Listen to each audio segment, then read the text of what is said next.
Welcome to the AZ Political Podcast. I'm Jim Sharpe, and the headlines for this week. We've got Arizona Democratic Governor Katie Hobbs vetoing Senate Bill 1231, known as the Arizona Border Invasion Act. It was a Republican-backed bill that would have made it illegal for people who aren't U.S. citizens to enter Arizona through any place other than a legal port of entry, and would have given local and state law enforcement the ability to arrest people for doing so. Was Hobbs out of step with that veto? We'll examine that in just a moment. But headline number 2, Super Tuesday, turned out to be, as Mike Broom put it, meh Tuesday, because what we expected to happen happened. Donald Trump won almost every single primary and caucus that he was running in and drove Nikki Haley out of the GOP nomination race, and Democrat Joe Biden won everything, setting up the presidential showdown between two men with a combined age of 160. And Trump and Biden, finally, in our last headline, overshadowed by an Arizona politician. Independent Senator Kyrsten Sinema announces that same evening that she will not seek re-election to the U.S. Senate. And that sets up a potential two-way race in Arizona between Senate hopefuls Democrat Ruben Gallego and Republican Kari Lake. And joining me on the AZ Political Podcast to talk about how Sinema saying sayonara reshapes the race is the CEO and chief pollster for Noble Predictive Insights, Mike Noble. All right, Mike. So thanks for coming on here, our inaugural AZ Political Podcast. Awesome. Thanks for having it. And by the way, it's such a privilege. The inaugural one, I don't know if I'm worthy of it, but I am elated to be here. It's not an inauguration, so don't get all that excited about it. Do I get anything? Yeah, so I did know you get nothing. This benefits Gallego the most, doesn't it? Sinema dropping out. Yeah, so it's interesting. So this is our 5th U.S. Senate race in the last 5 election cycles. Right. Because we have 2 seats and they're on 6-year terms. So usually you get a break somewhere in there, but because of all the changes and everything else, that this is our 5th one. So, and we've been tracking essentially every Senate race, especially via the polling or public opinion. And what we've seen is that in the 3-way matchup, it was actually better for Kari Lake because of the coalition that Sinema had, which were her type of voters were ones that you'd probably expect. They didn't like Trump. They didn't like Biden. They didn't think the election was stolen. They were more true independent, kind of the people that are non-party loyal.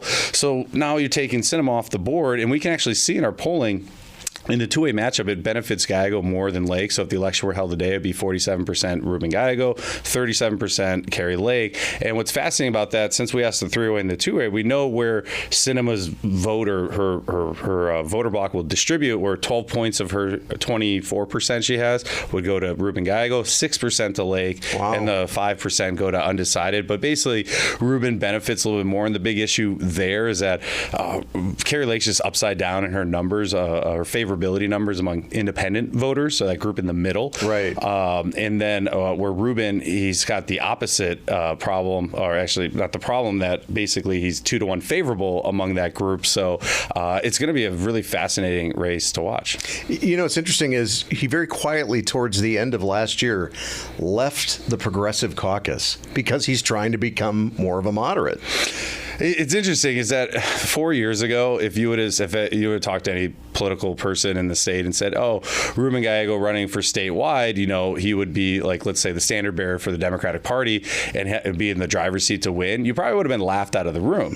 Right. Because, I mean, next to Grijalva, he's probably the most liberal member of our delegation going to Washington. And you look at Ruben, what he was 3 years ago to Ruben now, you'd be like, who are you and what have you done with Ruben? But isn't that kind of what Sinema did too? It's 100% what Sinema did. And that's funny is that Ruben and Sinema actually don't get along at all. But it's interesting that Sinema literally wrote the playbook because prior to Sinema, Democrats couldn't win statewide for the life of them. They couldn't figure it out. Right. So she wrote the playbook. And Ruben, I think basically what we're seeing with Ruben is that Ruben's kind of grown up a little bit now and kind of acting less of being in a safe, plus 40 Democratic district where you can just do and say whatever you want. Right. Say, hey, I'm going to have to run for U.S. Senate. If I want to win in a state state that is a battleground state, meaning that it's not heavy to Republicans or Democrats. Like, it really matters of kind of balancing both sides of the aisle. Frankly, he's did a what do you call it? A political makeover, yeah, so to speak. Oh, yeah, absolutely, yeah. And it didn't include a yellow dress with ruffles. So that's different than cinemas, right? So, we keep talking about this as a two-way race between Gallego and Lake, as though Lake has already won the GOP primary.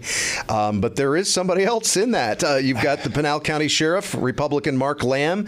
Is he just too far behind and with too little cash to ever catch up to Kari Lake? I'm glad you asked that, Jim, because it's wild. There's still a primary. And not only that, Mark Lamb is not only an incumbent sheriff right now, and sheriffs typically poll a little bit better or perform a little better electorally than, let's say, a standard candidate. Or members of the media. Or I advise you not to ever run for office, Jim.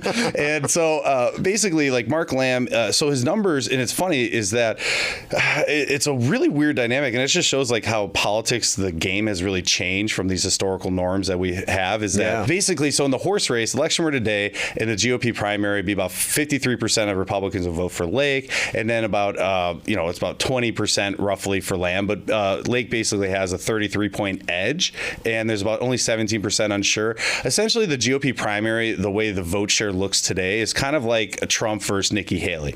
I mean, Trump was getting about 2/3 of the vote. She was getting about 1/3, but last I checked, that's not enough to win.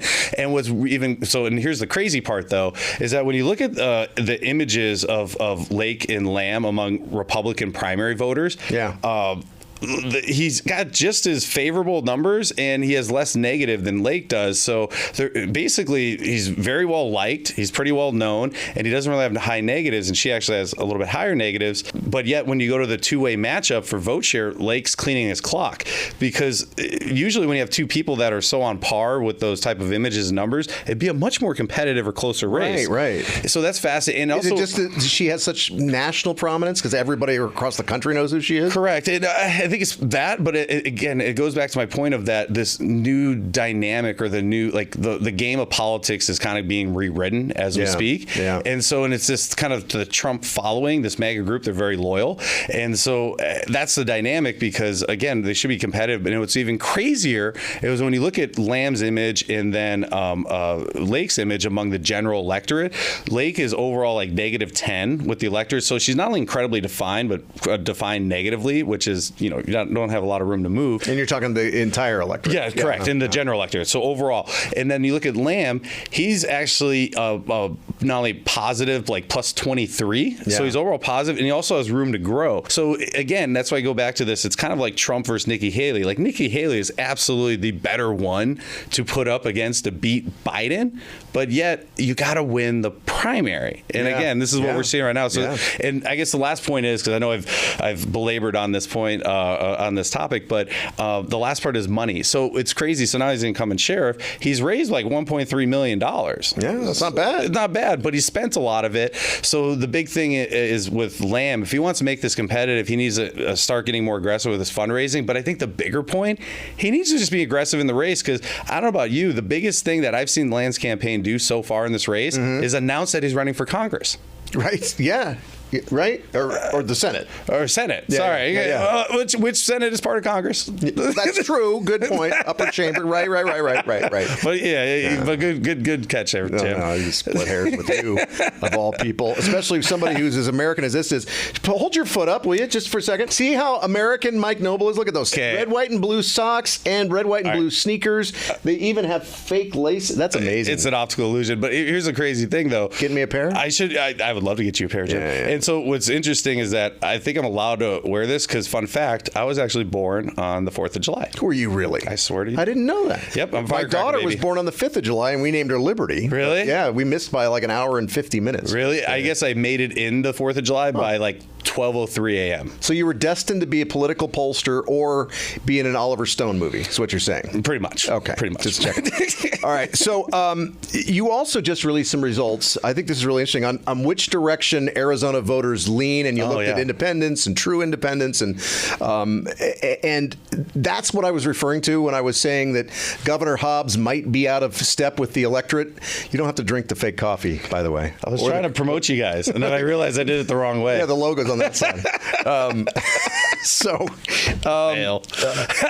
that's what. Now he's completely lost my train of thought. Thanks, Mike. The generic. Our guest has been Mike Noble. No, no, that's what I was talking about, though, when I was talking about how Hobbs might be out of step with Arizona voters by vetoing that state border bill. Yeah, so a couple things is that so the state border bill, yes, Hobbs vetoing that. Right now, immigration is the top issue in the state, followed closely behind inflation. So when you look at voters don't care about things that basically are good. So let's say unemployment. Voters aren't concerned about unemployment because we're almost at like a record low unemployment level. Right. So basically, when things are in abundance or things are good, voters don't have a problem with that. They're great. Just big complainers is what you're saying. Pretty much. They're going to tell you when they have like a pain point or an issue. Sure. And never really tell you about all the things that are going great. Just what are the things that are wrong. So immigration is number one. The number two fall very closely behind its inflation. But yeah, immigration being a big issue could hurt her a little bit. But what's interesting right now, when you look at the state, prior to the 2018 elections here in Arizona, every statewide office was held by a Republican. And so now you fast forward, a majority of the statewide offices are now held by Democrats, including crazy land. 2 U.S. Senate seats, a governor's seat, which hasn't happened in like 7 decades. And so, okay, well, that's crazy. And it's funny, you look at the generic ballot in the state, and for the last year and a half, it's leaned Republican. So if you were to vote for a generic Democrat or generic Republican, remember, candidates are kind of like products. And so generic product, okay, it leans about Republican +4, but yet in that, like say that same poll, generic Democrat versus generic Republicans are +4, but then you look at inject the personality. Let's say Democrat Ruben Gallego, Republican Kari Lake. Ruben is then 10 points ahead. Right. That's as a Democrat? There's nothing generic about Kari Lake, and there's frankly nothing generic about most of the Democrats in the state either, right? Correct. And that's the thing, is that the big issue of Republicans of the last 4 or 5 years, the reason why they've been falling or coming up short or losing ground politically, or at least in seats of power, is that it's the type of Republican. So if you just had like just a Republican out of the box, they would perform much better. But it's this different style of Republican, and the MAGA crowd, and I'm not dissing on them or anything, it's just the dynamic that's happening, is that they've proven they can win primaries, but they still have yet to prove that they can win the all-important general election. Because remember, there were 4 of them on a slate last year, the top 4 offices for the last election cycle. All 4 of them lost, but yet every single Republican down ticket won. It's almost like there's a difference between the 2 types of Republicans we have now. Just another sign Arizona's unique, right?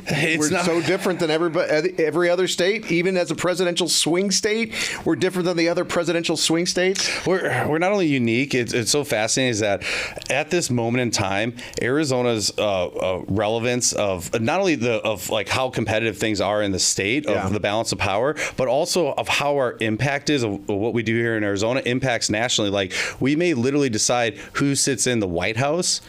Yeah. Who has the balance of power in the Senate? Correct.